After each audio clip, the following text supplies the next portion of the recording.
আজকে আমি আলো চ্যাপ্টারটা নিয়ে আলোচনা করছি।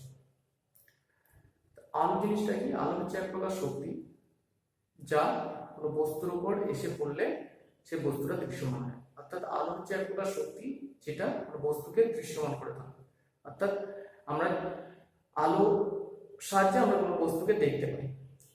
একটা বস্তুকে তখনই দেখতে পাবো যখন বস্তুটার উপর আলো পড়বে এবং আলো প্রতিফলিত আলোটা, অর্থাৎ সেই বস্তুটা কিছু আলোকে বিকিরণ করবে, প্রতিফলন করবে, সে প্রতিফলিত আলোটা আমাদের চোখে এসে পৌঁছাবে।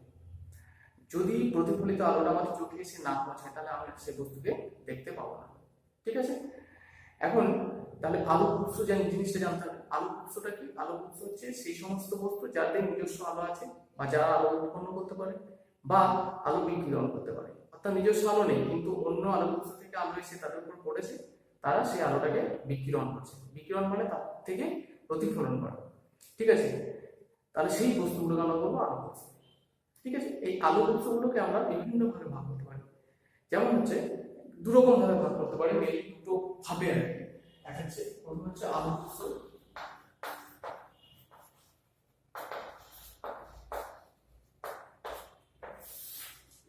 একটা হচ্ছে গঠনগত প্রকার।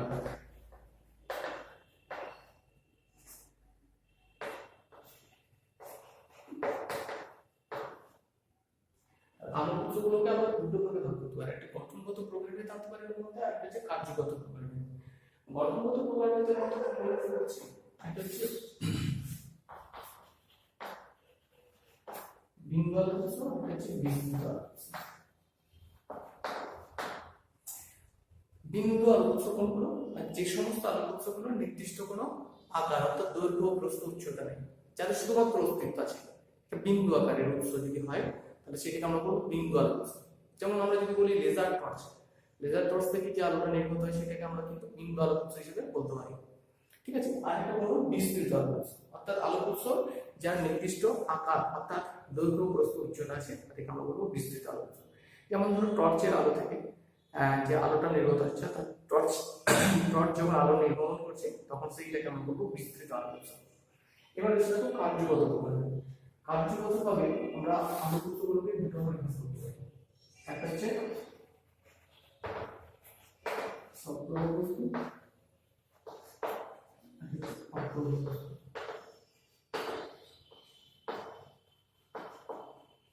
কার্যগতভাবে আলোক উৎসকে আমরা দুটো ভাগে ভাগ করতে পারি। একটা হচ্ছে সপ্রভ বস্তু, কোনগুলো না যাদের নিজস্ব আলো আছে তাদেরকে বলা হচ্ছে সপ্রভ আলোক উৎস, অর্থাৎ নিজস্ব আলো উৎপন্ন করতে পারে, তাদেরকে আমরা বলবো সপ্রভ আলোক উৎস।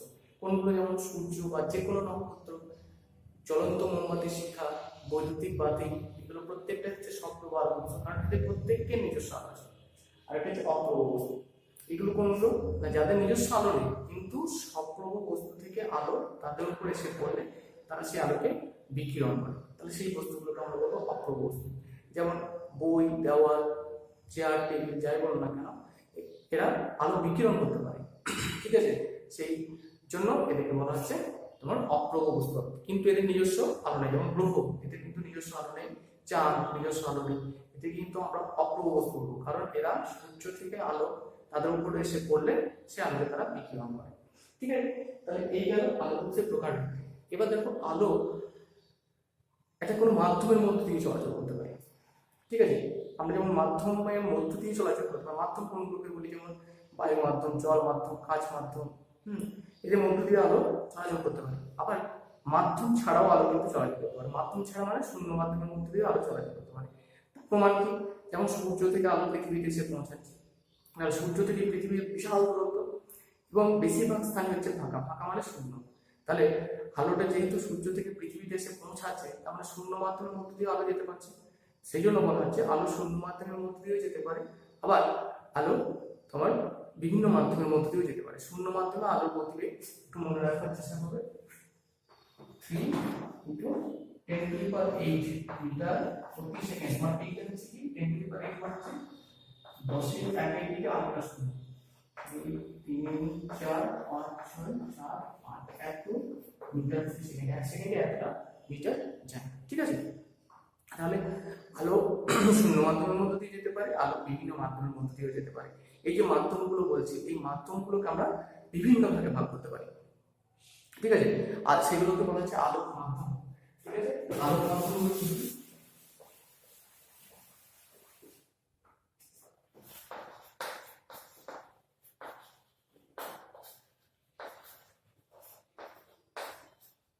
এক নম্বর হচ্ছে স্বচ্ছ মাধ্যম। স্বচ্ছ মাধ্যম কোনগুলো? না যে মাধ্যমের মধ্যে দিয়ে আলো সহজেই চলাচল করতে পারে, অর্থাৎ আলো সেই মাধ্যমের মধ্যে দিয়ে যেতে গেলে কোনো রকম বাধা পায় না, অর্থাৎ সহজভাবে চলাচল করতে পারে। কোনো রকম বাধা যদি না পেয়ে থাকে কোনো মাধ্যমের মধ্যে দিয়ে, তাহলে সেই মাধ্যমটাকে আমরা বলবো স্বচ্ছ মাধ্যম। যেমন বলুন বায়ু মাধ্যম, বায়ু, জল, কাঁচ, এই মাধ্যমগুলো হচ্ছে কিন্তু স্বচ্ছ মাধ্যম। 2 নম্বর হচ্ছে অস্বচ্ছ মাধ্যম।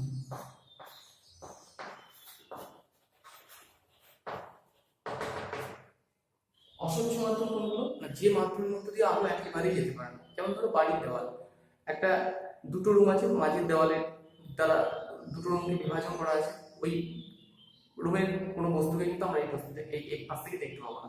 কারণটা কি? দেওয়ালকে ভেদ করে কিন্তু আলো যেতে পারে না। তাহলে দেওয়াল, কাঠ, টেবিল যাই বলো না কারণ যাদের মধ্যে দিয়ে আলো একেবারেই যেতে পারে না সেগুলোকে বলবো অস্বচ্ছ মাধ্যম।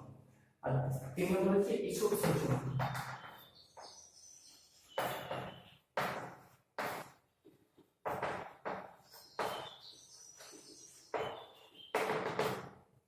ঈষৎ স্বচ্ছ মাধ্যম কোনগুলো? যাদের মধ্যে দিয়ে আলো সহজে না গেলেও কিন্তু যেতে পারে, কিছুটা যেতে পারে, আংশিকভাবে যে চলাচল করতে পারে, সেই মাধ্যমটাকে বলবো আমরা ঈষৎ স্বচ্ছ মাধ্যম। যেমন যদি প্লেন কাঁচ হয় তাহলে তার মধ্যে দিয়ে আলো যেভাবে যেতে পারবে, যদি সেটা ঘষা কাঁচ হয় তাহলে কিন্তু আলো তার মধ্যে দিয়ে সহজে চলাচল করতে পারবে না। ঠিক আছে, এটাকে আমরা বলবো ঈষৎ স্বচ্ছ মাধ্যম। ঈষৎ স্বচ্ছ মাধ্যম অর্থাৎ যে মাধ্যমের মধ্যে দিয়ে আলো আংশিকভাবে চলাচল করতে পারে, ঠিক আছে, সেটা হচ্ছে ঈষৎ স্বচ্ছ মাধ্যম। যেমন ঘষা কাঁচ, কাঁচ যদি প্লেন থাকে তাহলে তার মধ্যে আলো সহজেই চলাচল করতে পারে, তখন সেটা স্বচ্ছ মাধ্যম। আর যখন ঘষে দেওয়া হচ্ছে তখন সেই মাধ্যমটাকে ঈষৎ স্বচ্ছ করছি, কারণ কি সেটা সহজে আর চলাচল করতে পারবে না। ঠিক আছে, তাহলে এই গেল। এছাড়াও আমরা আরো দুটো ব্যবহার করতে পারি। একটা হচ্ছে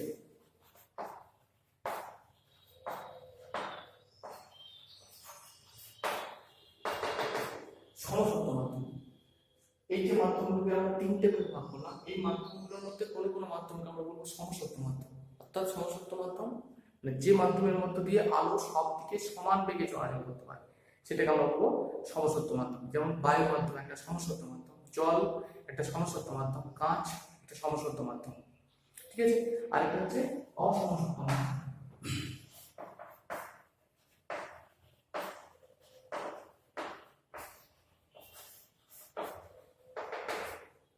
অসমসত্ব মাধ্যম বলতে সেই মাধ্যমগুলো যে মাধ্যমের মধ্য দিয়ে আলোর গতিবেগ সব দিকে সমান হয় না, অর্থাৎ বিভিন্ন দিকে আলোর গতিবেগ কিন্তু বিভিন্ন হয়, সেটাকে বলবো আমরা অসমসত্ব মাধ্যম। যেমন হচ্ছে অভ্র, ঠিক আছে, বা কোয়ার্টজ, এদের মধ্য দিয়ে কিন্তু আলো সব দিকে সমান গতিবেগে যেতে পারে না। যেমন বায়ু মাধ্যমের মধ্যে দিয়ে আলো সব দিকেই সমান গতিবেগে যায়, তার জন্য আমরা বায়ুটাকে আমরা সমসত্ব মাধ্যম বলছি।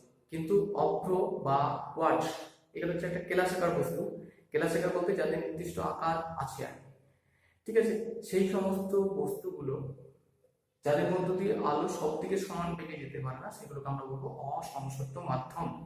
ঠিক আছে, তাহলে এই হলো আলোর বিভিন্ন মাধ্যম, যাদের মধ্য দিয়ে আলো, কোনগুলোর মধ্য দিয়ে আলো সহজে যেতে পারে, কোনগুলোর মধ্য দিয়ে আলো সহজে যেতে পারে না, বা কোনগুলোর মধ্য দিয়ে আলো একদমই যেতে পারে না।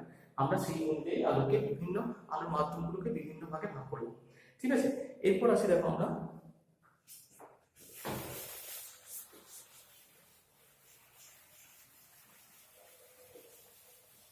আলোর ধর্ম। তাহলে প্রথমে বলছি যে আলো হচ্ছে এক প্রকার তরঙ্গ বলবো এবং শক্তি সেটা, এবং যেটা শূন্য মাধ্যমের মধ্যে দিয়ে যেতে পারে, মাধ্যমের মধ্যে দিয়েও যেতে পারে। ঠিক আছে, আর 2 নম্বর হচ্ছে আলো সবসময় সরল রেখা বরাবর বোঝায়, অর্থাৎ আলো সরল রেখা সরলরৈখিক পথকে অনুসরণ করে। ঠিক আছে, অর্থাৎ এটা প্রমাণ করার জন্য খুব সহজেই, যেমন ধরো এখানে একটা মোমবাতি শিখা আছে, এবার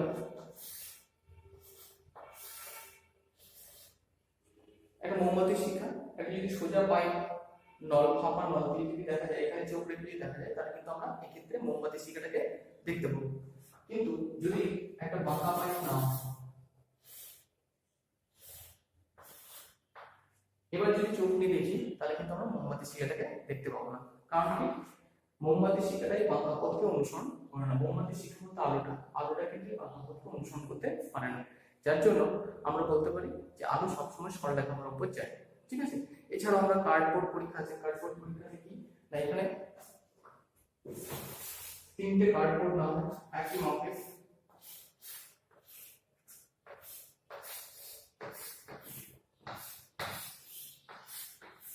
তিনটে কার্ডবোর্ডকে একই উচ্চতায় রেখে একই অনুভূমি রেখা বরাবর তিনটেতে ছিদ্র করবো। ঠিক আছে, এটার নাম দিলাম A, এটা B, এটা C। যদি তিনটি মোমবাতি শিখার সাথে তিনটি ছিদ্র, কার্ডবোর্ড তিনটির কেন্দ্রবিন্দু ছিদ্র গুলো যদি মোমবাতি শিখার সঙ্গে একই অনুভূমি রেখায় অবস্থান করে, তাহলে এখানে যদি চোখ রাখা হয় তাহলে কিন্তু মোমবাতি শিখাটিকে লক্ষ্য করা যাবে। এখন যদি বিটাকে উপরে উঠিয়ে দেওয়া হয় নিচে নামিয়ে দেওয়া হয়, A আর C আগের অবস্থানে থাকবে, এই অবস্থাতে বিটা উঁচুতে তুলে দেওয়া হয়েছে, যদি এখানে চোখ রাখা যায় তাহলে কিন্তু মোমবাতি শিখাটাকে দেখা যাবে না। কারণ কি, সেক্ষেত্রে এই ছিদ্র তিনটি একই অনুভূমি রেখায় অবস্থান না করার ফলে আলো কিন্তু বাঁকা পথকে অনুসরণ করতে পারছে না, যার ফলে কিন্তু চোখ দেখলে ওখানে যদি চোখ রাখা হয় তাহলে কিন্তু মোমবাতি শিখাটাকে লক্ষ্য করা যাবে না। তাহলে এই পরীক্ষা দুটো থেকে আমরা প্রমাণ করতে পারি যে আলো সবসময় সরলরেখায় বরাবর যায়, অর্থাৎ সরলরৈখিক পথকে অনুসরণ করে। ঠিক আছে, এবার আমরা আসবো যে আলো রশ্মি।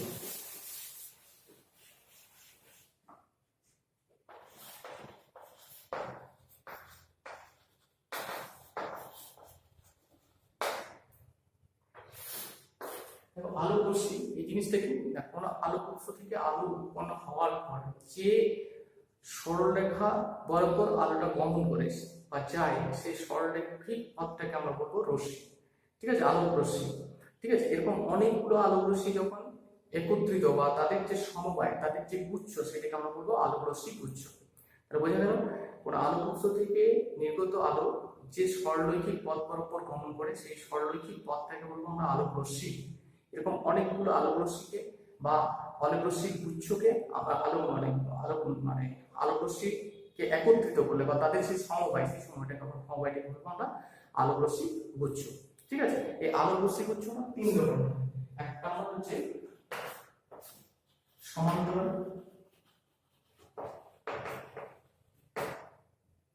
আলোক রশ্মি গুচ্ছ,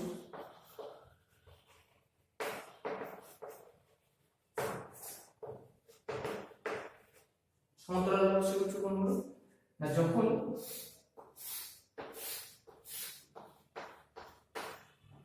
নির্গত আলোক রশ্মিগুলো থেকে নির্গত আলোক রশ্মিগুলো যদি পরস্পরের সঙ্গে সমান্তরাল হয়, তাহলে সেই আলোক রশ্মি গুচ্ছগুলোকে বলবো আমরা সমান্তরাল আলোক রশ্মি গুচ্ছ।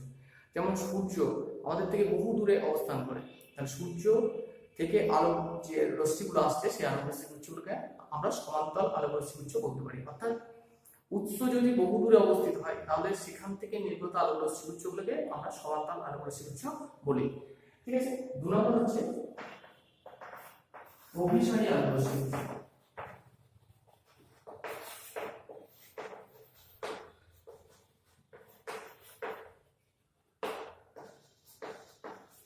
অভিসারী আলোক রশ্মি গুচ্ছ কোনগুলো না, আলোক উৎস থেকে আলো নির্গত হওয়ার পর রশ্মিগুলো যদি পরস্পরের কাছে সরে আসে এবং কোনো একটা বিন্দুতে যদি মিলিত হয়, ঠিক আছে, বা মিলিত হওয়ার চেষ্টা করে, তাহলে সেই আলোক রশ্মি গুচ্ছগুলো আমরা বলবো অভিসারী আলোক রশ্মি গুচ্ছ। যেমন কি এরকম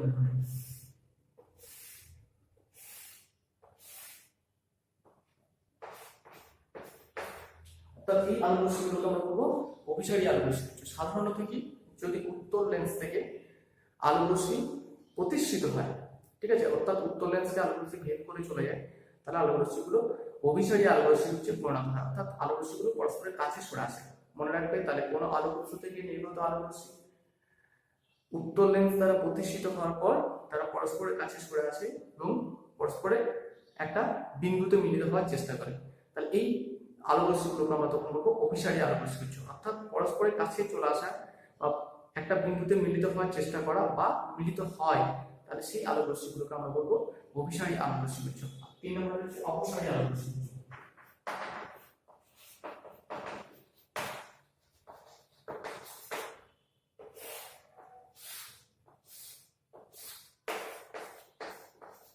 অর্থাৎ আলোরশ্মিগুলো গচ্ছিগুলো যদি পরস্পর থেকে দূরে সরে যায়, ঠিক আছে, তাহলে সেই আলোরশ্মি গুচ্ছগুলো আমরা বলবো অপসারী আলোরশ্মি গুচ্ছ। যেমন হচ্ছে টর্চ থেকে আলো কি হচ্ছে পরস্পর থেকে দূরে সরে যায়, চারিদিকে ছড়িয়ে পড়ে, তাহলে এইগুলোকে আমরা বলবো অপসারী আলোরশ্মি গুচ্ছ। ঠিক আছে, যেমন অবতল লেন্স, কোন আলোক উৎস থেকে আলো যদি অবতল লেন্স থেকে প্রতিসৃত হয়, তাহলে প্রতিসৃত রশ্মিগুলি পরস্পর থেকে দূরে সরে যায়।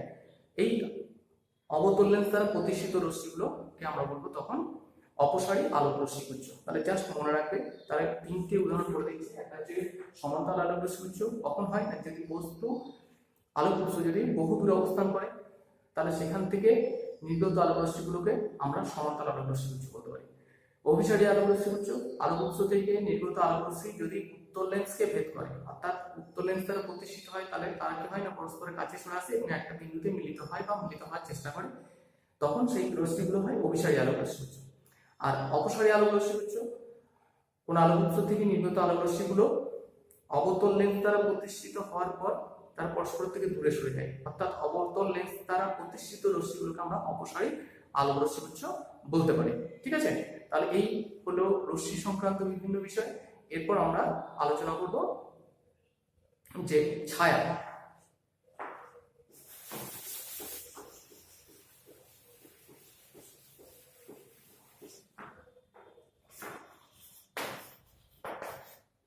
ছায়া জিনিসটা কি, আলোক উৎসের সামনে যদি কোনো একটা অস্বচ্ছ বস্তু অবস্থিত হয়, তাহলে আলোক উৎস থেকে নির্গত আলোক রশ্মিগুলো ওই অস্বচ্ছ বস্তু দ্বারা বাধাপ্রাপ্ত হয়। তারপরে অস্বচ্ছ বস্তুটার পিছনে যদি কোনো পর্দা থাকে, তাহলে সেইখানে একটা কালো অন্ধকারাচ্ছন্ন অঞ্চলের সৃষ্টি হয়। সেই যে অন্ধকারাচ্ছন্ন অঞ্চল সৃষ্টি হচ্ছে, সেই অঞ্চলটাকে আমরা বলবো ছায়া। তাহলে ছায়া তৈরি হতে গেলে তিনটি জিনিসের দরকার। একটা হচ্ছে আলোক উৎস দরকার, একটা হচ্ছে অস্বচ্ছ বস্তু বা প্রতিবন্ধক দরকার, আর 3 নম্বর হচ্ছে একটা পর্দা দরকার।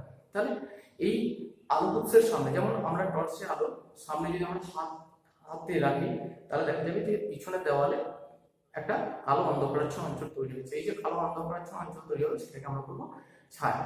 ঠিক আছে, এখন দেখা যাক যে ধরে নিলাম যে ও একটা বিন্দু আলোক উৎস, কিভাবে একটা ছায়া তৈরি হয় বিন্দু আলোক উৎসের ক্ষেত্রে সেটা আমরা দেখি। যেমন এই হচ্ছে একটা বিন্দু আলোক উৎস, ঠিক আছে, এর সামনে এই একটা অস্বচ্ছ বস্তু, ঠিক আছে, আর পিছনে ধরো এখানে একটা পর্দা লাগানো আছে, এমএন হচ্ছে একটা পর্দা। তাহলে এটা হচ্ছে আলোক উৎস, এটা হচ্ছে অস্বচ্ছ বস্তু, এটা হচ্ছে একটা পর্দা। এবার এস আলোক উৎস থেকে একটা আলোক রশ্মি এইভাবে এলো, আসার পর এটা পর্দায় এখানে এসে পড়ছে। একই রকম ভাবে এস বিন্দু থেকে আরেকটা আলোক রশ্মি এস বি বলতে ধরো পর্দা বি প্রাইম অবস্থানে এসে পৌঁছাবে। ঠিক আছে, তাহলে এই জায়গাটা, এই যে সমকোণটা তৈরি হলো এ এস বি, এই যে সমকোণটা তৈরি হচ্ছে এ এস বি সমকোণটাতে কোনো আলোক রশ্মি কিন্তু এই অঞ্চলটাতে এসে পৌঁছাচ্ছে না, এ প্রাইম বি প্রাইম অঞ্চলে কিন্তু এসে পৌঁছাচ্ছে না। তার মানে এ প্রাইম বি প্রাইম পর্দার যে অংশ, সেই অংশটাতে আলোক উৎস থেকে কোনো আলোক রশ্মি এসে পৌঁছাচ্ছে না। তারপরে এখানে একটা অন্ধকারাচ্ছন্ন অঞ্চল তৈরি হচ্ছে। এই যে এ প্রাইম বি প্রাইমের যে অন্ধকারাচ্ছন্ন অঞ্চল তৈরি হচ্ছে, সেটাকে আমরা বলবো ছায়া। তাহলে কি হলো, এটা হচ্ছে বিন্দু আলোক উৎস, এটা হচ্ছে একটা অস্বচ্ছ বস্তু বা প্রতিবন্ধক এখানে বলছি, এটা হচ্ছে পর্দা। তাহলে এস আলোক উৎস থেকে আলোক রশ্মি আমরা জানি যে সবসময় সরলরৈখিক পথ বরাবর যায়। একটা আলোক রশ্মি এস এ পথ বরাবর পর্দার এ প্রাইম বিন্দুতে এসে আপতিত হচ্ছে, আরেকটা হচ্ছে এস থেকে এস বি পথ বরাবর বি প্রাইম বিন্দুতে এসে আপতিত হচ্ছে। তাহলে দেখো এখানে একটা সম্মুখ তৈরি হচ্ছে এ এস বি, এই এ এস বি সম্মুখটাতে থেকে কোনো আলোক রশ্মি কিন্তু পর্দার এ প্রাইম বি প্রাইম অঞ্চলে এসে পৌঁছাচ্ছে না। তাহলে যেহেতু এখানে এ প্রাইম বি প্রাইম অংশটাতে কোনো আলোক রশ্মি এসে পৌঁছাতে পারছে না, যার জন্য এখানে অন্ধকারাচ্ছন্ন অঞ্চল তৈরি হচ্ছে। এই যে অন্ধকারাচ্ছন্ন অঞ্চল তৈরি হলো, সেটাকে আমরা বলবো বস্তুটার ছায়া। এই অঞ্চলটাতে কিন্তু কোনো আলো এসে পৌঁছাচ্ছে না, কিন্তু এই প্রাইমের এই পাশে আলো এসে পৌঁছাবে, আবার এই প্রাইমটাও কিন্তু আলো এসে পৌঁছাবে। তাহলে এইগুলো আলোকিত অঞ্চল, এদিকে একটা আলোকিত অঞ্চল, একই রকম ভাবে বি প্রাইম থেকে নিচের দিকে অঞ্চলটা আলোকিত অঞ্চল হবে, কিন্তু এ প্রাইম বি প্রাইমটা একদম অন্ধকারাচ্ছন্ন অঞ্চল, অর্থাৎ এখানে কোন রকম ভাবে আলোক উৎস থেকে আলো এসে পৌঁছাবে না। এটা হচ্ছে এক ছায়া। ঠিক আছে, এরপর এটাকে আমরা যখন বিন্দু আলোক উৎস বললাম, এটা যদি বিস্তৃত হয়, তাহলে সেক্ষেত্রে কি কিভাবে ছায়া তৈরি হবে সেটা আমরা দেখব। বিস্তৃত আলোক উৎসের ক্ষেত্রে কিভাবে ছায়া তৈরি হয় সেটা আমরা আলোচনা করছি। প্রথমে ছবিটা এখানে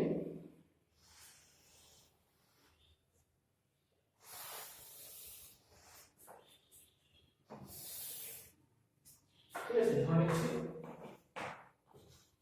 এবি হচ্ছে একটা বিস্তৃত আলোক, সিবি হচ্ছে অস্বচ্ছ বস্তু, আর এটা হচ্ছে একটা পর্দা।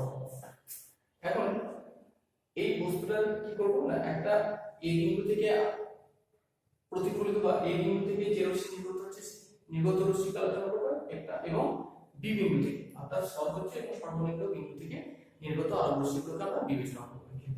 ঠিক আছে, প্রথমে এ বিন্দু থেকে নির্গত আলোক রশ্মি একটা সোজা এসি পথ প্রদত্ত করে, আরেকটা হচ্ছে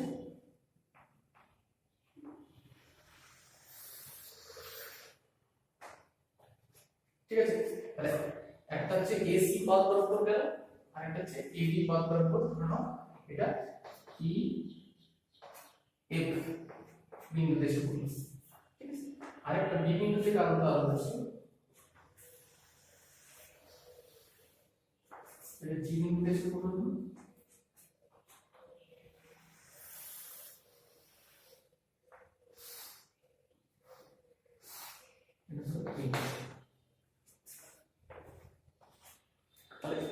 এবি হচ্ছে একটা বিস্তৃত আলোক উৎস, যা এ বিন্দু থেকে একটা আলোক রশ্মি এসি পথ বরাবর পর্দার উপর ই বিন্দুতে এসে পড়েছে, আর একটা হচ্ছে এডি পথ বরাবর এফ বিন্দুতে এসে পড়েছে। তাহলে এখানে যে শঙ্কুটা তৈরি হলো সিএডি, এই শঙ্কুর মধ্যস্থিত কোনো আলোক রশ্মি কিন্তু তোমার এই অঞ্চলটাতে এসে পৌঁছাচ্ছে না।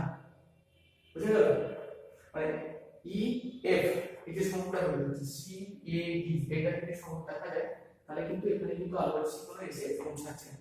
একই রকম ভাবে বি বিন্দু থেকে একটা আলোক রশ্মি বিডি পথ বরাবর পর্দার জি বিন্দুতে এসে পড়েছে, আর একটা হচ্ছে বিসি পথ বরাবর এইচ বিন্দুতে এসে পড়েছে। ঠিক আছে, এখানেও দেখো এই যে শঙ্কুটা তৈরি হচ্ছে সিবিডি, এই শঙ্কুটার মধ্যস্থিত কোন আলোক রশ্মি কিন্তু পর্দার কোন অংশটাতে এসে পৌঁছাচ্ছে না, জি এই অংশে এসে পৌঁছাচ্ছে না।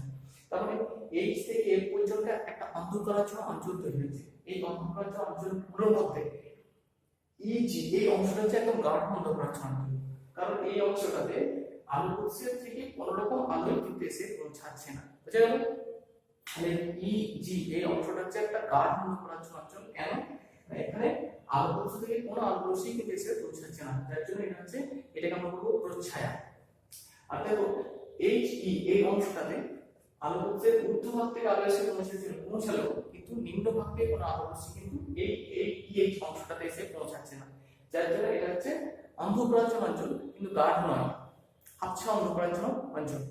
একরকম ভাবে জিএফজি এই অংশটাতে নিচের অংশ থেকে আলোক রশ্মি এসে পৌঁছাচ্ছে, কিন্তু উপরের বিন্দু অর্থাৎ এই বিন্দু থেকে কোনো আলোক রশ্মি কিন্তু এসে পৌঁছাচ্ছে না, যার জন্য এটা অন্ধকারাচ্ছন্ন অঞ্চল কিন্তু গাঢ় নয়। তাহলে এখানে এই যে এইচজি এটা গাঢ় অন্ধকারাচ্ছন্ন অঞ্চল নয়, আবার এফজি এটাও কিন্তু গাঢ় অন্ধকারাচ্ছন্ন অঞ্চল নয়। ইজি এই অংশটা হচ্ছে গাঢ় অন্ধকারাচ্ছন্ন অঞ্চল, এটা হচ্ছে প্রচ্ছায়া, আর এইগুলোকে আমরা বলবো উপচ্ছায়া। তাহলে প্রচ্ছায়ার চারপাশে এটা যদি দেখা যায় বস্তু যদি শীতল বস্তু হয়, তাহলে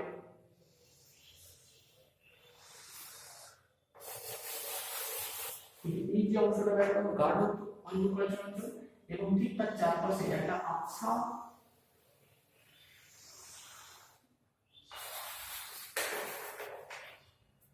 অন্ধকারাচ্ছন্ন অঞ্চল তৈরি হবে, সেটাকে আমরা বলবো উপচ্ছায়া। তাহলে এটা হচ্ছে প্রচ্ছায়া,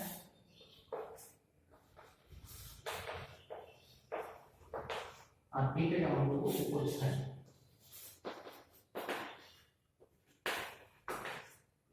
ঠিক আছে, তাহলে বিস্তৃত বস্তুর ক্ষেত্রে কিন্তু আমরা প্রচ্ছায়া এবং উপচ্ছায়া দুটো পাই, কিন্তু আলোক উৎস যদি বিন্দু আলোক উৎস হয় তাহলে সেই ক্ষেত্রে কিন্তু আমরা কোনো উপচ্ছায়া পাবো না, শুধুমাত্র ছায়া বা প্রচ্ছায়া পাবো।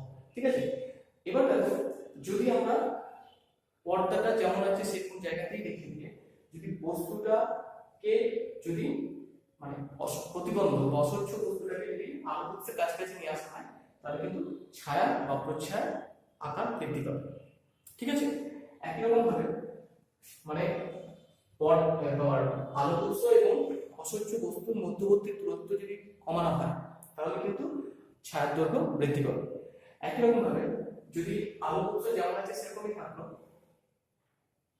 অসংখ্য বস্তু থেকে যদি পর্দার দূরত্ব বৃদ্ধি করা যায় তাহলেও কিন্তু ছায়ার দৈর্ঘ্য বৃদ্ধি করবে। তাহলে ছায়ার দৈর্ঘ্য আমরা বাড়াতে পারি বা কমাতে পারি। কিভাবে কমাতে পারি? এক নম্বর বাড়াতে পারি কিভাবে?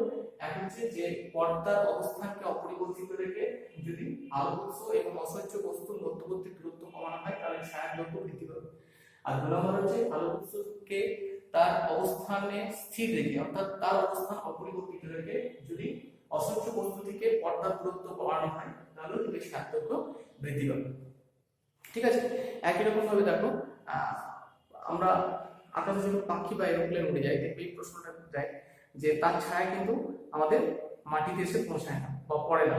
এখানেও কিন্তু দেখো যেহেতু সূর্য থেকে আলো রশ্মি এরোপ্লেন বলো বা পাখি বলো তাদের উপর এসে পড়ে তখন কিন্তু ছায়া বা প্রচ্ছায়া তৈরি হয়, কিন্তু তারা এতটাই উপরে থাকে, সূর্য এতটাই উপরে থাকে যে তাদের থেকে সৃষ্ট এরোপ্লেন বা পাখি তাদের থেকে সৃষ্ট যে প্রচ্ছায়া সংখ্যাটা সেই সংখ্যাটা পৃথিবীতে বা ভূপৃষ্ঠে এসে পৌঁছাবার বহু আগেই কিন্তু শেষ হয়ে যায়। ঠিক আছে। যার জন্য আমরা কিন্তু পাখি বা এরোপ্লেনের কিন্তু ছায়া পৃথিবী ভূপৃষ্ঠে কিন্তু তৈরি হতে পারে না। ঠিক আছে, বুঝলো? এবার আসি দেখো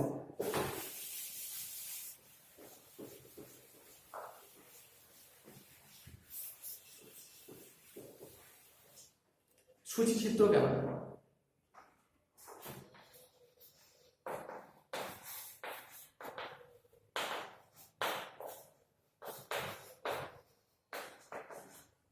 পিনহোল ক্যামেরা এটা কি? এটা আলো যে সরলরেখার উপর যায় তার উপর ভিত্তি করে কিন্তু সূচিচিত্র ক্যামেরা তৈরি করা হয়। কিভাবে তৈরি করা হয়? সাধারণত এটা দেখবে একটা জুতোর বাক্স, সেটা দিয়েও কিন্তু তৈরি করা যেতে পারে। যেমন ধরো এরকম একটা আমাদের বাড়িতে যে জুতোর বাক্সগুলো থাকে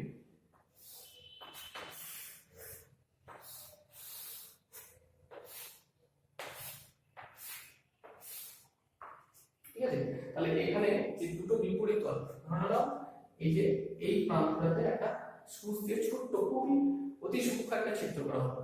যে পাশে ছিদ্র করা হবে তার বিপরীত যে দেওয়ালটা সেই দেওয়ালটাকে খুলে নেওয়া হবে এবং সেই খুলে নেওয়ার পরিবর্তে সেখানে কি লাগানো হবে? সেখানে একটা ঘষা কাজ বা ট্রেসিং পেপার এই জায়গাতে লাগিয়ে দেওয়া হবে। আর ভিতরে যে বাকি তলগুলো রইল একটা, দুটো, তিনটে, চারটে, পাঁচটা, 6টা তো মোট তল, তার মধ্যে এইটাতে ছিদ্র করা আছে আর বিপরীত তলটাতে ঘষা কাজ বা ট্রেসিং পেপার লাগানো আছে। বাকি যে তলগুলো প্রত্যেকটার ভিতরটাতে কিন্তু কালো রং করে দেওয়া হয়। ঠিক আছে। তাহলে কিন্তু সূচিচিত্র ক্যামেরা তৈরি হয়ে গেল। সূচিচিত্র ক্যামেরা আমরা বাড়িতে তৈরি করতে পারি একটা জুতোর খাপ। ঠিক আছে। সেই জুতোর খাপের একটা তলে সূক্ষ্ম ছিদ্র করা হলো, ঠিক তার বিপরীত দিকে যে দেওয়ালটা সেই দেওয়ালটা খুলে নিয়ে সেখানে একটা ঘষা কাজ বা একটা ট্রেসিং পেপার লাগিয়ে দেওয়া হলো। সেটা কি হবে? সেটা পর্দার কাজ করবে। বাকি এই তলটা ছাড়া যেখানে ঘষা কাজ বা ট্রেসিং পেপার লাগানো হচ্ছে সেই তলটা ছাড়া বাকি প্রত্যেকটা তলের ভিতরের দিকে দেওয়ালগুলো আমরা কালো রং করে দেবো। ঠিক আছে। এরপর যদি এই জায়গাতে ধরুন একটা মোমবাতি শিট আছে, ঠিক আছে, থাকলে দেখা যাবে যে এর বিপরীত দিকে দেওয়া অর্থাৎ যে ঘষা কাজটা দেখা আছে সেখানে কিন্তু এর একটা এই বস্তুটার একটা প্রতিকৃতি তৈরি হবে। কিভাবে হবে? না, এখান থেকে সোজা আলো করছি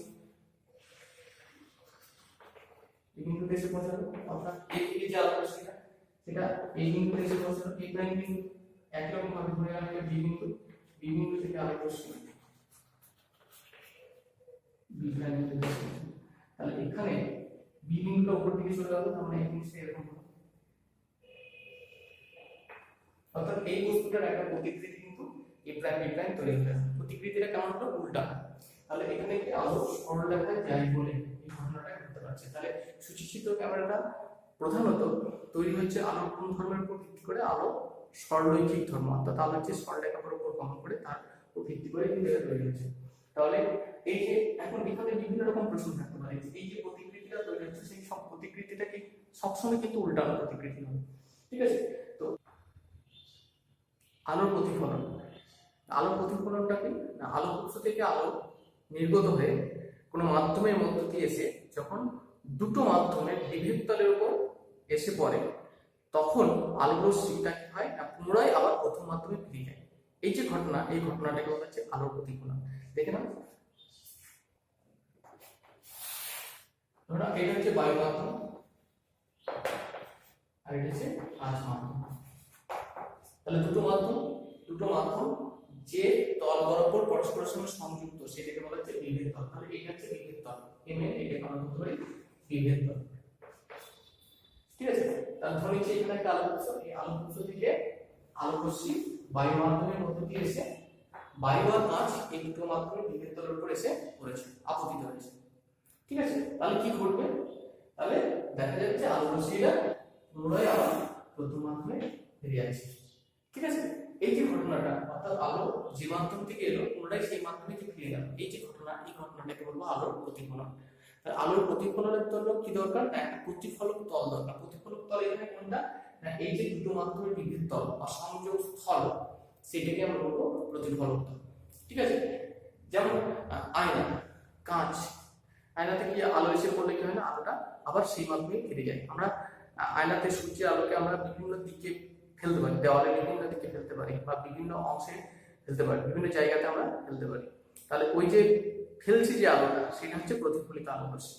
তাহলে আয়নাতে আলো এসে পড়ছে, আবার সেই আলোটাকে আমরা বিভিন্ন আয়নাটাকে বিভিন্ন কোণে রেখে আমরা কিন্তু বিভিন্ন জায়গাতে সেটাকে আমরা পৌঁছে দিতে পারি, ফেলতে দিতে পারি।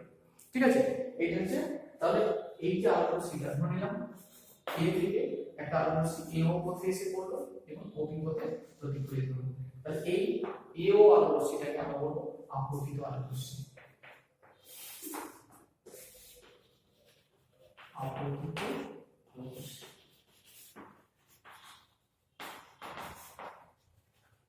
আর ওবিটাকে আমরা বলবো প্রতিফলিত আলো রশ্মি।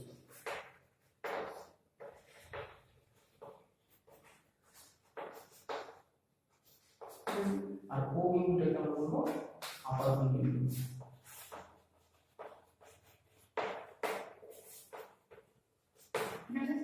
এই ও বিন্দু থেকে আপাতন বিন্দু থেকে এই তলটার উপর একটা লম্ব অঙ্কন করলাম, সেই লম্বটা n1 নাম দিলাম। তাহলে ওই n1টাকে আমরা বলবো অভিলম্ব।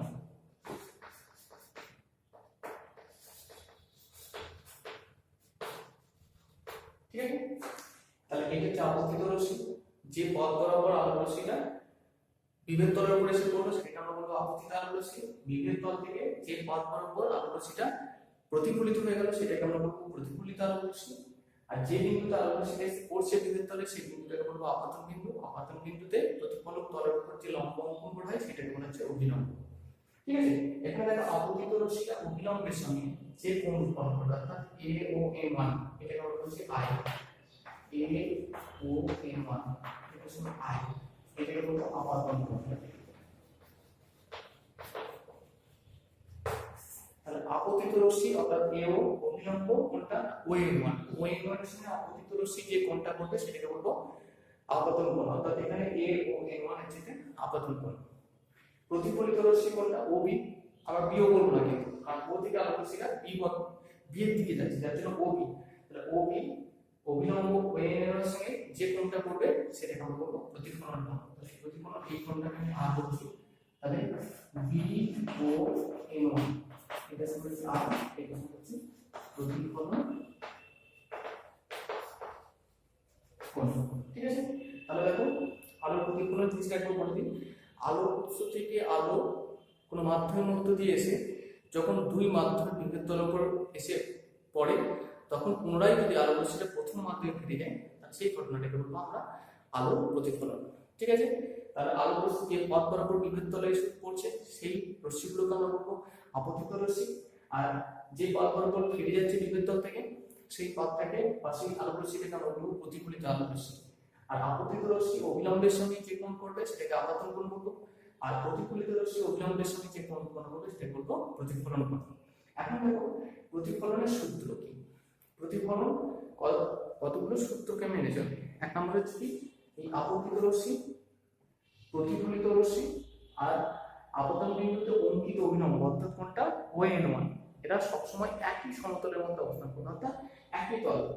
তল কোনগুলোকে বুঝি, যেমন হচ্ছে আমরা যেমন আমাদের যে পাঠ্য বইগুলো রয়েছে কটা তল থেকে 6টা তল, যে কোনো একটা তলের উপরে তারা অবস্থান করবে। ঠিক আছে, আর 2 নম্বর কি, এই আপতন কোণ অর্থাৎ এ ও n1 এটা সবসময় প্রতিফলন কোণের সঙ্গে সমান হবে বি ও n1, অর্থাৎ আপতন কোণ এবং প্রতিফলন কোণ পরস্পরের সঙ্গে সমান হয়। তাহলে প্রতিফলনের সূত্র দুটো কি কি? এক নম্বর হচ্ছে আপতিত রশ্মি, প্রতিফলিত রশ্মি এবং আপতন বিন্দুতে অঙ্কিত অভিলম্ব সর্বদা একই সমতলে অবস্থান করে, একই তলের মধ্যে অবস্থান করে। আর 2 নম্বর হচ্ছে প্রতিফলন কোণটা সবসময় আপতন কোণের সঙ্গে সমান হবে। অর্থাৎ কোন আলোক রশ্মি যদি 30 ডিগ্রি আপতন কোণে আপতিত হয় তাহলে প্রতিফলন কোণের মান কত হবে? 30 ডিগ্রি, যেহেতু আপতন কোণটা প্রতিফলন কোণের সঙ্গে সবসময় সমান হয়। এই যে প্রতিফলনটা হচ্ছে, এই প্রতিফলনকে আমরা দুটো ভাগে ভাগ করতে পারি, ঠিক আছে?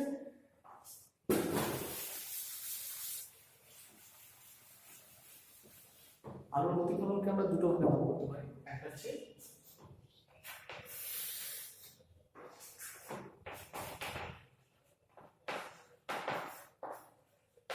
নিয়মিত প্রতিফলন আর একটা বিক্ষিপ্ত প্রতিফলন। নিয়মিত প্রতিফলন আর বিক্ষিপ্ত প্রতিফলন। নিয়মিত প্রতিফলনের ক্ষেত্রে কি হচ্ছে না, প্রথমে দেখি ধরো এটা হচ্ছে একটা মসৃণ প্রতিফলক তল। প্রতিফলক তলটা মসৃণ হয়, কখনো অমসৃণ হয়। যেমন হচ্ছে বইয়ের পাতা খসখসে, ঠিক আছে, এটা হচ্ছে একটা অমসৃণ তল।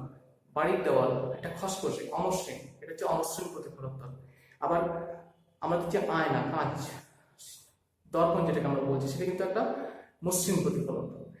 বা একটা পুকুরে বা জলাশয়ের জল স্থির অবস্থায় আছে, তখন যে প্রতিফলক তল সেটা হচ্ছে কিন্তু একটা তোমার মসৃণ প্রতিফলক তল বলতে পারি, ঠিক আছে? এবং সবসময় মনে রাখবে যে মসৃণ প্রতিফলক তল থেকে আলোর নিয়মিত প্রতিফলন হয়। অর্থাৎ আলোক রশ্মি আলোক উৎস থেকে নির্গত হয়ে যখন মসৃণ প্রতিফলক তলে আপতিত হয়, তখন আলোক রশ্মিগুলো কোন একটা নির্দিষ্ট অভিমুখে পরস্পরের সঙ্গে সমান্তরালভাবে নির্গত হয়, ঠিক আছে? যেমন হচ্ছে ধরো এটা একটা মসৃণ প্রতিফলক তল, কতগুলো সমান্তরাল আলোক রশ্মি প্রতিফলক তলে এসে আপতিত হয়। প্রতিফলনের পর আলোক রশ্মিগুলো কিন্তু পরস্পরের সঙ্গে সমান্তরালভাবে নির্গত হয়, ঠিক আছে? তাহলে কোনো মসৃণ প্রতিফলক তলে সমান্তরাল আলোক রশ্মি আপতিত হওয়ার পর প্রতিফলিত আলোক রশ্মিগুলি পরস্পরের সঙ্গে সমান্তরালভাবে নির্গত হয় একটা নির্দিষ্ট অভিমুখে। এই প্রতিফলনটাকে আমরা বলবো নিয়মিত প্রতিফলন। তাহলে আলোর যে ধরনের প্রতিফলনে সমান্তরাল আলোক রশ্মি কোনো মসৃণ প্রতিফলক তলে আপতিত হওয়ার পর প্রতিফলিত আলোক রশ্মিগুলির সঙ্গে পরস্পরের সঙ্গে সমান্তরালভাবে একটা নির্দিষ্ট অভিমুখে অগ্রসর হলে সেই প্রতিফলনকে আমরা বলবো নিয়মিত প্রতিফলন। যেমন হচ্ছে আয়না, সমতল দর্পণ, এটা আমরা বলছি, এখান থেকে বা একটা জলাশয়ের স্থির জল থেকে আলোর যে প্রতিফলন হয় সেগুলো হচ্ছে নিয়মিত প্রতিফলনের উদাহরণ। বিক্ষিপ্ত প্রতিফলন কোনটা? যদি প্রতিফলন তলটা অমসৃণ হয়, ঠিক আছে, তাহলে সেখান থেকে সমান্তরাল আলোক রশ্মি প্রতিফলন তলের উপরে এসে পড়বে, কিন্তু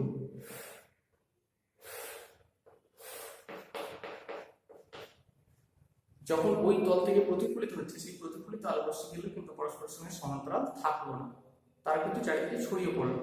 এই ধরনের প্রতিফলনকে আমরা বলবো বিক্ষিপ্ত প্রতিফলন। তার নিয়মিত প্রতিফলনের ক্ষেত্রে প্রতিফলক তলটা অবশ্যই মসৃণ হতে হবে। বিক্ষিপ্ত প্রতিফলনের ক্ষেত্রে প্রতিফলক তলটা মসৃণ নয়, অমসৃণ।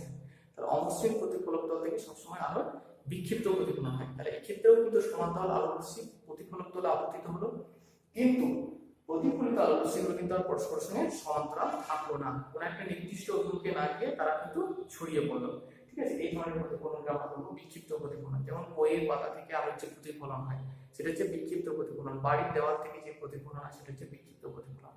বইয়ের পাতা থেকে যদি নিয়মিত প্রতিফলন হতো তাহলে একটা নির্দিষ্ট অভিমুখ থেকেই কিন্তু বইটাকে আমরা পড়তে পারতাম, ঠিক আছে? কিন্তু আমরা যে কোনো কোণেই কিন্তু আমরা বইয়ের পাতাটাকে লক্ষ্য করতে পারি বা বইয়ের পাতার মধ্যে যে লেখাগুলো আছে সেই লেখাগুলোকে আমরা বুঝতে পারি। সিনেমা পর্দা সেটা অমসৃণ করা হয়, ঠিক আছে? কারণ করা হয় কারণ সেখান থেকে বিক্ষিপ্ত প্রতিফলন হয়। বিক্ষিপ্ত প্রতিফলনে কি বলা হলো না, আলোক রশ্মিগুলো বিভিন্ন অভিমুখে ছড়িয়ে পড়ে, তার ফলে কি হচ্ছে না, ওই সিনেমার হলের মধ্যে বিভিন্ন জায়গায় বসে থাকা দর্শকগুলো কিন্তু সিনেমার পর্দাতে বস্তুটাকে বা ছবিটাকে দেখতে পায়। আরেকটা জিনিস করা হয়, সিনেমার পর্দাটাকে সাদা করা হয়। কারণ একটু আগে তোমাদের বলেছি যে কালো রং কি করে না, সব আলোকে শোষণ করে, আর সাদা রং কি করে, সব আলোকে প্রতিফলন করে। তারপরে কি হচ্ছে, সব আলো প্রতিফলিত হওয়ার ফলে পর্দাতে সমস্ত রঙকে কিন্তু দেখা যায়, ভালোভাবে দেখা যায়। অর্থাৎ কোনো রশ্মি কিন্তু শোষণ বা শোষিত হয়ে যায় না, যার ফলে প্রত্যেকটা রঙকে কিন্তু স্পষ্টভাবে লক্ষ্য করা যায়। এই জন্য সবসময় সিনেমা পর্দাকে সাদা এবং অমসৃণ করা হয়। অমসৃণ করা হয় বিক্ষিপ্ত প্রতিফলনের জন্য। তাহলে এই হচ্ছে নিয়মিত প্রতিফলন আর বিক্ষিপ্ত প্রতিফলন। নিয়মিত প্রতিফলন প্রতিফলন যাই হোক না কেন প্রত্যেকটা ক্ষেত্রেই কিন্তু আলোর প্রতিফলনের সূত্রটা কিন্তু পালিত হয়। এক্ষেত্রেও আলোর প্রতিফলনের সূত্র পালিত হচ্ছে, এক্ষেত্রেও আলোর প্রতিফলনের সূত্র পালিত হচ্ছে। অর্থাৎ এখানেও তোমার আপতিত রশ্মি, প্রতিফলিত রশ্মি এবং আপতন বিন্দুতে অঙ্কিত অভিলম্ব এক সমতলে থাকে এবং আপতন কোণটা সবসময় প্রতিফলন কোণের সঙ্গে সমান হয়। ঠিক আছে, এক্ষেত্রেও হয় আবার এক্ষেত্রেও হয়। তাহলে নিয়মিত প্রতিফলন, বিক্ষিপ্ত প্রতিফলন উভয় ক্ষেত্রেই কিন্তু আলোর প্রতিফলনের সূত্র পালিত হয়। পার্থক্যটা কি? নিয়মিত প্রতিফলনে প্রতিফলক তলটা মসৃণ হয়, এটা হচ্ছে অমসৃণ। এক্ষেত্রে যেহেতু একটা নির্দিষ্ট অভিমুখ থেকে আমরা আলোগুলো একটা নির্দিষ্ট অভিমুখে যাচ্ছে, সেই অভিমুখ থেকে আমরা প্রতিফলক তলটাকে লক্ষ্য করি, তাহলে প্রতিফলক তলটাকে খুব উজ্জ্বল দেখাবে, চকচকে দেখাবে। আর এক্ষেত্রে আলোর রাশিগুলো যেহেতু বিভিন্ন দিকে ছড়িয়ে আছে, যার জন্য প্রতিফলক তলটাকে কিন্তু ততটা উজ্জ্বল এবং চকচকে দেখাবে না। ঠিক আছে, এটা হচ্ছে নিয়মিত প্রতিফলন এবং বিক্ষিপ্ত প্রতিফলনের প্রধান পার্থক্য। আলোর প্রতিসরণ, প্রতিসরণটা কি? আলোক উৎস থেকে আলো উৎপন্ন হওয়ার পর আলোক রশ্মি কোনো একটা স্বচ্ছ সমসত্ব মাধ্যমের মধ্য দিয়ে যাওয়ার পর যদি অন্য কোনো একটা স্বচ্ছ সমসত্ব মাধ্যমে প্রবেশ করে, তাহলে সেই ক্ষেত্রে দুই মাধ্যমের যে বিভেদ তল, সেই বিভেদ তল থেকে আলোক রশ্মির গতির অভিমুখে পরিবর্তন হয়। তাহলে এই যে গতিপথের অভিমুখে পরিবর্তন হয়ে গেল, এই ঘটনাটাকে বলবো আমরা আলোর প্রতিসরণ। এটা ছবি সাজিয়ে দেখলাম। ধরো এটা হচ্ছে বায়ু মাধ্যম, এটা হচ্ছে কাঁচ মাধ্যম, আর এইটা হচ্ছে দুই মাধ্যমের বিভেদ তল, M1 M2। ঠিক আছে, এবার আলোক রশ্মি কেও বলে বিভেদ তলের অভিমুখে আপতিত হলো, আমরা এই বিন্দুতে অভিলম্বটা নিয়েছি। ঠিক আছে, এটা হচ্ছে M1 M2, এটা অভিলম্ব। এখন দেখো এই যে আলোক রশ্মিটা এটা দ্বিতীয় মাধ্যমে প্রবেশ করলো, কিন্তু কি হলো দেখো, দ্বিতীয় মাধ্যমে প্রবেশ করার পর আলোক রশ্মিটা খুবই পথ বরাবর গেল। অ্যাকচুয়ালি আলোটা কোন পথ বরাবর যেত? এই পথ বরাবর সোজা বেরিয়ে যেত, যা উচিত ছিল। কিন্তু কি হলো না, যেহেতু এই মাধ্যমটা এই মাধ্যমটা আলাদা, এই বায়ু মাধ্যম একটা লঘু মাধ্যম, কাঁচ মাধ্যম একটা ঘন মাধ্যম, যখন এই লঘু থেকে ঘনতে প্রবেশ করলো কি হলো না, প্রতিষ্ঠিত রশ্মি, এটাকে আমরা এওটাকে বলবো আপতিত রশ্মি আর ওবিটাকে বলবো আমরা প্রতিষ্ঠিত রশ্মি। ঠিক আছে, প্রতিষ্ঠিত রশ্মিটা অভিলম্বের দিকে সরে চলল, তারপরে কি হলো, তার গতিপথের অভিমুখে পরিবর্তন হয়ে গেল, যা উচিত ছিল OC বরাবর এখন যাচ্ছে OB বরাবর। তাহলে এই যে গতিপথের অভিমুখে পরিবর্তন হয়ে গেল, এই ঘটনাটি বলবো আমরা আলোর প্রতিসরণ। তাহলে আলোর প্রতিসরণ এর ক্ষেত্রে কি হচ্ছে না, আলো যে মাধ্যম থেকে আসছে সেই মাধ্যমে ফিরে যাচ্ছে, ফিরে গেলে সেটাকে আমরা বলবো প্রতিফলন। কিন্তু ফিরে না গিয়ে দ্বিতীয় মাধ্যমে প্রবেশ করছে এবং দুই মাধ্যমের বিভেদ তল থেকে তার গতিপথের অভিমুখে পরিবর্তন হচ্ছে। ঠিক আছে, এই জন্য এই ঘটনাটিকে আমরা বলবো আলোর প্রতিসরণ। তাহলে দেখো এই ক্ষেত্রে আপতিত রশ্মিটা অভিলম্বের শ্রেণী যে কোণটা করছে AON1, এইটাকে আমরা বলবো আপাতন কোণ। আর প্রতিফলিত রশ্মি, প্রতিষ্ঠিত রশ্মি OB, অভিলম্বের সঙ্গে যে কোণটা করবে সেটাকে আমরা বলবো প্রতিসরণ কোণ R। ঠিক আছে, এবার দেখো এখানে জিনিস একটা জিনিস লক্ষ্য করো, এইটা হচ্ছে লঘু মাধ্যম, এটা হচ্ছে ঘন মাধ্যম। যদি আলোক রশ্মিটা ঘন মাধ্যম থেকে লঘু মাধ্যমে যেত, এখানে কি হচ্ছে, লঘু মাধ্যম থেকে ঘন মাধ্যমে আসছে, আর এটা হলো বিভেদ তল M1 M2, এটা হচ্ছে কাঁচ মাধ্যম, এটা বায়ু মাধ্যম। ঠিক আছে, এই অবস্থা আলোক রশ্মি এসে পড়ছে।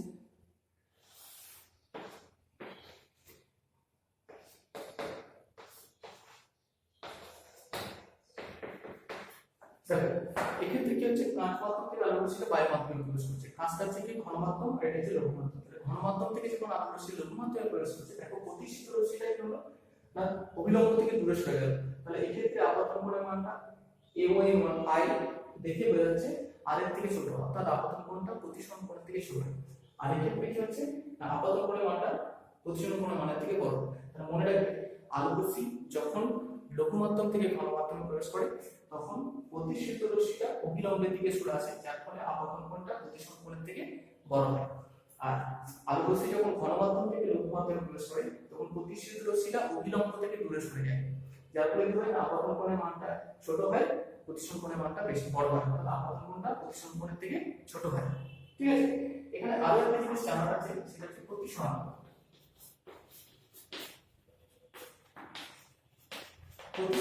প্রতিসরণটা হচ্ছে কোন একটা আলোক মাধ্যম, যেমন বায়ু মাধ্যম, কাঁচ মাধ্যম, জল মাধ্যম, এই মাধ্যমের উপাদানের একটা এমন একটা ধর্ম, যে ধর্মটার জন্য তোমার কি কি নির্ভর করছে, আলোক রশ্মি গতিপথের অভিমুখ নির্ভর করছে। ঠিক আছে, এবং ওই মাধ্যমে আলোর দিকটা নির্ভর করছে। আর আলোর প্রতিসরণ করছে আলোকীয় মাধ্যমের উপাদানের এমন একটি ধর্ম যার উপর আলোকরশ্মির গতিপথের অভিমুখ এবং ওই মাধ্যমে আলোর বেগ নির্ভর করে। তাহলে আমরা পরম প্রতিসরণ প্রসরণ কি লিখতে পারি? প্রতিসরণ এটা সমান লিখতে পারি শূন্য মাধ্যমে আলোর বেগ ডিভাইডেড বাই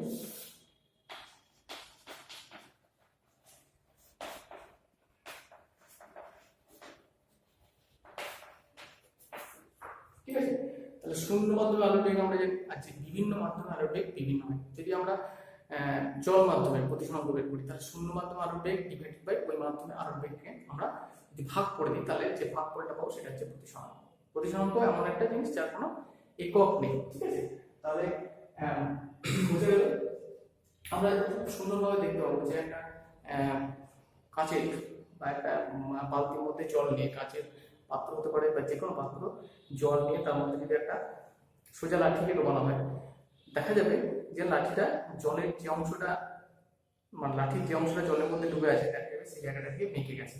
এটা কিসের জন্য হয় না? তোমার আলোর প্রতিসরণের জন্য। প্রতিবিম্ব, প্রতিবিম্বটা কি? কোনো বিন্দু আলোক থেকে আলোক রশ্মিকোষ প্রতিফলন বা প্রতিসরণের পর যদি কোনো একটা বিন্দুতে মিলিত হয় বা অন্য কোনো একটা বিন্দু থেকে আসছে বলে মনে হয়, তাহলে যে বিন্দুতে মিলিত হচ্ছে বা যে বিন্দু থেকে আসছে বলে মনে হচ্ছে সেই বিন্দুটাকে প্রথম বিন্দুটা প্রতিবিম্ব বলবো, ঠিক আছে। তাহলে প্রতিবিম্ব দু রকমের হয়, একটা হচ্ছে সৎবিম্ব আর একটা হচ্ছে অসৎবিম্ব। তাহলে প্রতিবিম্ব একটা হচ্ছে সৎবিম্ব, একটা হচ্ছে অসৎবিম্ব। তাহলে প্রতিবিম্ব তৈরি হয় আলোর প্রতিফলন বা প্রতিসরণের জন্য। প্রতিফলন বা প্রতিসরণের পর যদি কোনো একটা বিন্দুতে মিলিত হয় তাহলে যে বিন্দুতে মিলিত হচ্ছে সেই বিন্দুটাকে প্রথম বিন্দুটা প্রতিবিম্ব করব। আবার দেখো যদি মিলিত না হয়ে অন্য কোনো একটা বিন্দু থেকে আসছে বলে মনে হয়, প্রতিফলন বা প্রতিসরণের পর যদি মনে হয় যে আলোর রশ্মিগুলো অন্য একটা বিন্দু থেকে আসছে, তাহলে যে বিন্দু থেকে আসছে সেই বিন্দুটাকে আমরা প্রথম বিন্দুটা প্রতিবিম্ব করব, ঠিক আছে। সেই প্রতিবিম্বকে আমরা দুটো করে ভাগ করছি, একটা হচ্ছে সৎবিম্ব আর একটা অসৎবিম্ব। সৎবিম্ব কোনটা না? বিন্দু আলোকরশ্মি থেকে আলো নির্গত হওয়ার পর প্রতিসরণ বা প্রতিফলন বা প্রতিসরণের পর যদি কোনো একটা বিন্দুতে মিলিত হয় তাহলে দ্বিতীয় বিন্দুটাকে প্রথম বিন্দুটা সৎবিম্ব বলবো। যেমন দেখো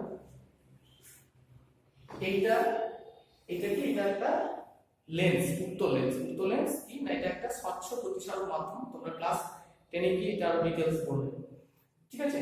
তো এটা একটা প্রতিসারক মাধ্যম, কারণ কি না এর মধ্যে দিয়ে আলো ভেদ করে চলে যেতে পারে, প্রতিষ্ঠিত হতে পারে। তাহলে এই ক্ষেত্রে ধরে নিলাম এই একটা আলোকরশ্মি এস আলোকরশ্মি থেকে একটা আলোকরশ্মি এইভাবে যাবে আর একটা আলোকরশ্মি এইভাবে যাবে, ঠিক আছে। প্রতিসরণের পর কি হচ্ছে দেখো, প্রতিসরণের পর আলোকরশ্মিগুলো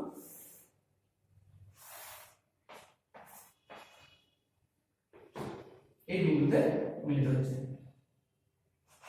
আর বিন্দুতে মিলিত হচ্ছে। তাহলে এই আর বিন্দুটাকে এস বিন্দুটা প্রতিবিম্ব বলবো। এবং কি ধরনের প্রতিবিম্ব? এটা বলবো আমরা সৎবিম্ব, কারণ এখানে কি হচ্ছে প্রতিসরণের পর মিলে যাচ্ছে, ঠিক আছে। আর অসৎবিম্বটা কোনটা না? আলোকরশ্মির প্রতিফলন বা প্রতিসরণের পর যদি অন্য কোনো একটা বিন্দু থেকে অপসৃত হচ্ছে বলে মনে হয়, ঠিক আছে, তাহলে ওই যে বিন্দুটা থেকে অপসৃত হচ্ছে বলে মনে হচ্ছে সেই বিন্দুটাকে আমরা বলবো প্রথম বিন্দুটা অসৎবিম্ব, ঠিক আছে। যেমন ধরো সমতল দর্পণ, এটা একটা দর্পণ, আয়নাতে আমাদের যে প্রতিবিম্বটা দেখি সেটা হচ্ছে এক প্রকার কি বিম্ব? অসৎবিম্ব। যেমন ধরো এখানে ধরো একটা বস্তু আছে, ঠিক আছে। তাহলে কি বস্তুটা যে এইটা একটা আয়না, ইমন ইনটু, ঠিক আছে। এখান থেকে আলোকরশ্মি আরেকটা, তাহলে আমাদের প্রতিফলন তলের উপর আলোকরশ্মি যদি লম্বভাবে আপতিত হয় আলোকরশ্মিটা আবার সেই পথেই ফিরে যায়, এইভাবে আপতিত হলো আর এইভাবে প্রতিফলিত হয়। আরেকটা আলোকরশ্মি আছে ই এ পাত বরাবর, এই বরাবর এই বিন্দুতে এসে আপতিত হয়, ঠিক আছে। আলোকরশ্মিটা এই বরাবর প্রতিফলিত হলো এই পাত বরাবর, ঠিক আছে। আরেকটা আলোকরশ্মি হলো পি সি বরাবর আপতিত হয় বি বরাবর প্রতিফলিত হলো। এখন এই আলোক রশ্মিগুলোকে ধরো পিছনে দিকে পাঠিয়ে দাও,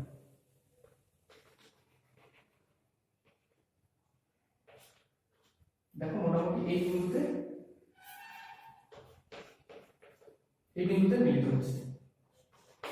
যদি এইখানে চোখ লাগা হয় তাহলে দেখা মনে হবে যে না এই জায়গায় থেকে চোখ লাগা হয়, সরি এই জায়গায় থেকে চোখ লাগা হয়, তাহলে দেখা যাবে আলোক রশ্মিটা এই বিন্দু থেকে আসছে, অপসৃত হচ্ছে বা এই বিন্দু থেকে ছড়িয়ে যাচ্ছে। তাহলে আমরা বলবো পি প্রাইম বিন্দু, এই বিন্দুটাকে পি বিন্দুটা প্রতিবিম্ব, এবং পি মানে প্রতিবিম্ব অসৎ বিন্দু। তাহলে আলোক রশ্মির প্রতিফলন বা প্রতিসরণের পর এখানে কি হচ্ছে, প্রতিফলনের জন্য হচ্ছে, আর এখানে কি হচ্ছে, প্রতিসরণের জন্য হচ্ছে। তাহলে প্রতিফলন বা প্রতিসরণের পর আলোক রশ্মি যদি কোনো একটা বিন্দু থেকে অপসৃত হচ্ছে বলে মনে হয়, তাহলে দ্বিতীয় বিন্দুটাকে প্রথম বিন্দুটা প্রতিবিম্ব করবো। দেখো এই জায়গায় যদি চোখ রাখা হয় তাহলে মনে হবে কি আলোক রশ্মিটা পি প্রাইম বিন্দু থেকে আসছে, কিন্তু অ্যাকচুয়ালি এই বিন্দুটা তো নেই, আলো আসছে কোন বিন্দু থেকে, পি বিন্দু থেকে, কিন্তু আমার মনে হচ্ছে পি প্রাইম বিন্দু থেকে আসছে, অপসৃত হচ্ছে বা এই বিন্দু থেকে ছড়িয়ে যাচ্ছে। তাহলে এই বিন্দুটাতে প্রতিবিম্বটা তৈরি হচ্ছে, কোন বস্তুটার প্রতিবিম্ব তৈরি হচ্ছে, পি বস্তুটার একটা প্রতিবিম্ব তৈরি হচ্ছে। এই প্রতিবিম্বটা কেমন না, এটা হচ্ছে অসৎ বিম্ব। ঠিক আছে, তাহলে সৎ বিম্বের ক্ষেত্রে কি হচ্ছে, সৎ বিম্বের ক্ষেত্রে প্রতিবিম্ব প্রতিষ্ঠিত রশ্মিগুলো একটা বিন্দুতে মিলিত হচ্ছে। ঠিক আছে, আর এক্ষেত্রে কি হচ্ছে, মিলিত না হয়ে কোনো একটা বিন্দু থেকে অপসৃত হচ্ছে বলে মনে হয়। সৎ বিম্বকে চোখে দেখা যায় এবং পর্দাতেও দেখা যায়, এই জায়গা থেকে আমরা পর্দা রাখি সৎ বিম্বকে আমরা দেখতে পাবো, কিন্তু অসৎ বিম্বকে চোখে দেখা যাবে কিন্তু পর্দাতে দেখা যাবে, কারণ কি এই জায়গায় কিন্তু পর্দা নেই, অ্যাকচুয়ালি এই বস্তুটা এখানে নেই, পি প্রাইম বস্তুটা যে প্রতিবিম্বটা তৈরি হচ্ছে সেটা কিন্তু এটা কিন্তু নেই, প্রকৃতভাবে নেই কিন্তু জিনিসটা, তাই এখানে পর্দা রাখলাম কিন্তু এই প্রতিবিম্ব আমরা পাবো না। তাহলে সৎবিম্ব আর অসৎবিম্বের মধ্যে পার্থক্য কি, সৎবিম্বকে আমরা চোখে দেখতে পাই, পর্দাতেও দেখতে পাই, অসৎবিম্বকে চোখে দেখতে পাই কিন্তু পর্দাতে ফেলতে পারি না। ঠিক আছে, তাহলে পার্শ্বীয় পরিবর্তন। সমতল দর্পণের ক্ষেত্রে যখন কোনো বস্তুর প্রতিবিম্ব তৈরি হয়, সেই প্রতিবিম্বটা বস্তুর সাপেক্ষে পাশাপাশিভাবে উল্টে যায়, এই যে ঘটনাটা, এই ঘটনাটাকে বলা হচ্ছে পার্শ্বীয় পরিবর্তন। কিরকম না, ধরো এটা হচ্ছে একটা সমতল দর্পণ, সমতল দর্পণের ক্ষেত্রে ধরো না এই জায়গাটা একটা পি আছে, পি একটা বস্তু, সরি পি একটা অক্ষর, এই অক্ষরটা যদি দর্পণে দেখা হয় তাহলে কিভাবে দেখবে না, দর্পণে এটা এইভাবে উল্টে যাবে, পাশাপাশি ভাবে উল্টে যাচ্ছে। তাহলে সমতল দর্পণে গঠিত কোনো বস্তুর প্রতিবিম্ব, বস্তুর প্রতিবিম্বটা বস্তু সাপেক্ষে পাশাপাশি ভাবে উল্টে যাওয়ার যে ঘটনা, পার্শ্বীয় ভাবে যে উল্টে যাওয়ার যে ঘটনা, সেই ঘটনাটাকে বলা হচ্ছে পার্শ্বীয় পরিবর্তন। এটা কেন হয়, কারণ হচ্ছে সমতল দর্পণে গঠিত বস্তুর তার প্রতিবিম্বের যে প্রতিবিম্বটা তৈরি হয়, বস্তুর যে প্রতিবিম্ব তৈরি হয়, সেই প্রতিবিম্বটা কিন্তু কি বৈশিষ্ট্য থাকে না, বস্তু থেকে দর্পণটা থেকে বস্তুটা যে দূরত্বে অবস্থান করে, প্রতিবিম্বটাও কিন্তু দর্পণ থেকে সেই দূরত্বে অবস্থান করে, অর্থাৎ দর্পণ থেকে বস্তুর দূরত্ব সমান দর্পণ থেকে প্রতিবিম্বের দূরত্ব। অর্থাৎ আমরা দেখি যদি এই বিন্দুটা কি অক্ষরটা, এই যে বিন্দুটা, এই বিন্দুটার দূরত্ব আমরা যদি মাপি তাহলে দেখবো এই বিন্দুটা দূরত্ব এখন, অর্থাৎ এর প্রতিবিম্বটা সমদূরত্বে গঠিত হবে। একই রকম ভাবে এর দর্পণ থেকে কাছে আছে তথাকথিত এই প্রতিবিম্বটা এখানে তৈরি হবে। ঠিক আছে, তার মানে প্রতিবিম্বটা পাশাপাশি উল্টে যাওয়ার মেইন কারণটাই হচ্ছে যে সমতল দর্পণের ক্ষেত্রে দর্পণ থেকে বস্তুর দূরত্ব সমান দর্পণ থেকে প্রতিবিম্বের দূরত্ব, মেইনলি এই কারণটার জন্য তোমার পার্শ্বীয় পরিবর্তনটা ঘটে। ঠিক আছে, তো যেমন ধরো ও এটা কি, এটা হচ্ছে পার্শ্বীয়ভাবে এদের কিন্তু দুটো ভাবে বাঁ দিক বা ডান দিক পাশাপাশি, এদের কিন্তু কোনো পার্থক্য করা যাবে না। ঠিক আছে, পি এই অক্ষরটা কিন্তু পাশাপাশি মানে পার্থক্য তৈরি করা যাচ্ছে, মানে যাদের পার্শ্বীয়ভাবে কোনো পার্থক্য নেই তাদের কিন্তু কোনো পার্শ্বীয় পরিবর্তন হবে না। ঠিক আছে, যেমন এম অক্ষরটা, এদের কিন্তু কোনো পার্শ্বীয় পরিবর্তন হবে না, কারণ কি এর বাঁ দিক আর ডান দিক উভয়ই কিন্তু সমান। বুঝে গেল, তাহলে এদের পার্শ্বীয় পরিবর্তনগুলো লক্ষ্য করা যায় না। একই কারণের জন্য দেখবে খুব প্র্যাকটিক্যাল একটা ব্যবহারিক প্রয়োগ আছে, যে অ্যাম্বুলেন্স গাড়িতে অ্যাম্বুলেন্স যে লেখাটা AMBULANC এটা কিন্তু উল্টো ভাবে লেখানো থাকে, পার্শ্বীয় ভাবে উল্টিয়ে লেখানো থাকে। কারণটা কি, অ্যাম্বুলেন্স গাড়ির সামনে যে গাড়ির চালক সে তার যে কাঁচটা রয়েছে, আয়নাটা রয়েছে, সেই আয়নাতে অ্যাম্বুলেন্স যে উল্টান ভাবে লেখা আছে সেটা কিন্তু সে সোজা ভাবে পড়তে পারবে, কারণ কি তার মধ্যে পার্শ্বীয় পরিবর্তন হবে, পার্শ্বীয় পরিবর্তন হলে যে উল্টান লেখাটা তখন সোজা হয়ে যাবে। ঠিক আছে, যার ফলে সে বুঝতে পারবে এটা পিছনে অ্যাম্বুলেন্স গাড়ি, সে তখন জায়গা করে দেবে। এবং অ্যাম্বুলেন্স গাড়িটা সামনে এগিয়ে যেতে পারবে। ঠিক আছে, এই জন্য অ্যাম্বুলেন্স গাড়িতে অ্যাম্বুলেন্স যে কথাটা সেটা কিন্তু পাশাপাশি ভাবে উল্টে লেখা থাকে। ঠিক আছে, এই বোঝা গেল পার্শ্ব পরিবর্তন। এরপর আমরা যে জিনিসটা হচ্ছে আলো বিচ্ছুরণ।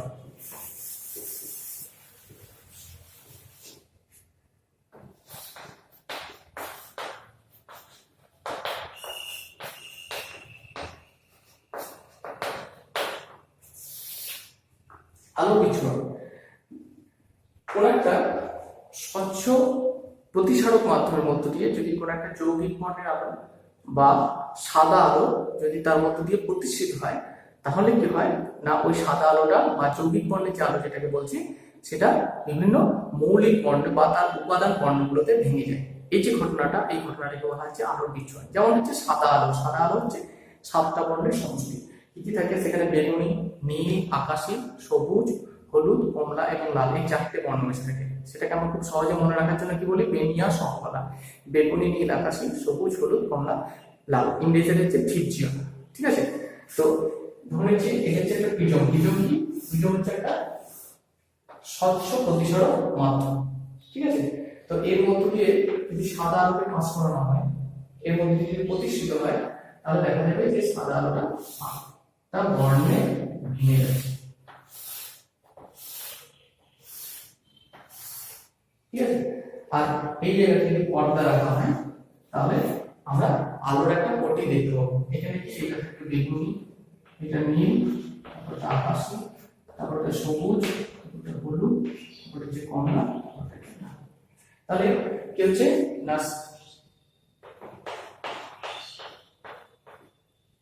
কোন স্বচ্ছ প্রতিসারক মাধ্যমের মধ্য দিয়ে সাদা আলো বা কোনো যৌগিক বর্ণের আলো প্রতিষ্ঠিত হলে তার উপাদান বর্ণগুলি বা মৌলিক বর্ণগুলিতে ভেঙে যাওয়ার যে ঘটনা সেটাকে বলা হচ্ছে আলোর বিচ্ছুরণ।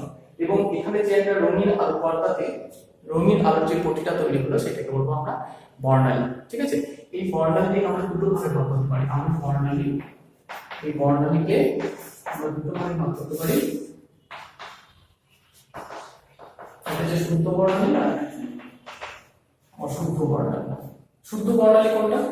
যে বর্ণালীতে এই পর্দাতে প্রত্যেকটা বর্ণকে স্পষ্টভাবে বোঝা যাবে, অর্থাৎ একটা বর্ণ আরেকটা বর্ণের উপর মিশে যাবে না, সেই বর্ণালীকে আমরা বলবো শুদ্ধ বর্ণালী। সাধারণত সিডিতে আমরা যদি দেখি যেখানে যে বর্ণালীটা সৃষ্টি হয় সেখানে কিন্তু প্রত্যেকটা বর্ণ দেখবে স্পষ্টভাবে বোঝা যায়, এটাকে আমরা বলবো শুদ্ধ বর্ণালী। অশুদ্ধ বর্ণালী কোনগুলো? না যেখানে যে বর্ণালী যে একটা বর্ণের আলোর উপর অন্য একটা বর্ণের আলো আপতিত হয়ে যায় এবং প্রত্যেকটা বর্ণকে স্পষ্টভাবে চেনা যায় না। ঠিক আছে, সেই বর্ণালীটিকে আমরা বলবো অশুদ্ধ বর্ণালী। যেমন রামধনু, রামধনু হচ্ছে একটা অশুদ্ধ বর্ণালীর উদাহরণ। যেমন কি দেখবে বৃষ্টি হওয়ার পরে সাধারণত রামধনু দেখা যায়, বা যেখানে ঝর্ণা পরে সেই জায়গাটাতেও কিন্তু আমরা রামধনু দেখতে পাই। যেদিকে সূর্য থাকে তার বিপরীত দিকের আকাশে আমরা রামধনুটাকে দেখতে পাই। তো সাধারণত আমরা যে অঞ্চলে বাস করি সেই জায়গাতে সাধারণত বৃষ্টি হওয়ার পর রামধনু কখনো কখনো দেখতে পাই।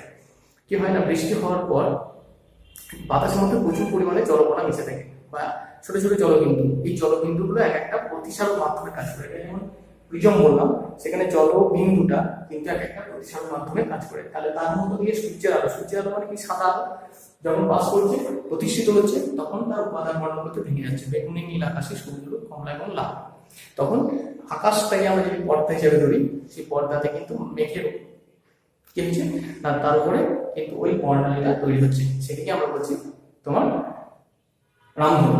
সেখানে বেগুনি বর্ণটাকে আমরা সুস্পষ্টভাবে দেখতে পাই না, দেখবে নীল থেকে আমরা শুরু করে মোটামুটি লাল পর্যন্ত দেখতে পাই, কারণ বেগুনি বর্ণটা আমাদের বর্ণের প্রতি চোখটা আমাদের অতটা সহানুভূতিশীল নয়, বেগুনি বর্ণটাকে ওই জন্য আমরা দেখতে পাই না। ঠিক আছে, এই যে বর্ণালীগুলো রইল, এই বর্ণালীগুলোর মধ্যে সব থেকে গতিবেগ হচ্ছে তোমার লাল আলোর বেগ হচ্ছে সব থেকে বেশি।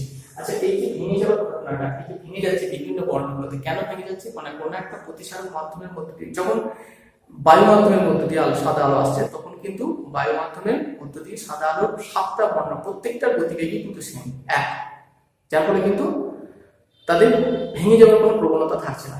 কিন্তু যখনই এটা প্রিজম মানে কি কাঁচ মাধ্যমের মধ্যে দিয়ে যখন প্রতিষ্ঠিত হচ্ছে, তখন কি হচ্ছে 7টা বর্ণের বেগ কিন্তু বিভিন্ন আছে, কারো বেগ বেশি কারো বেগ কম।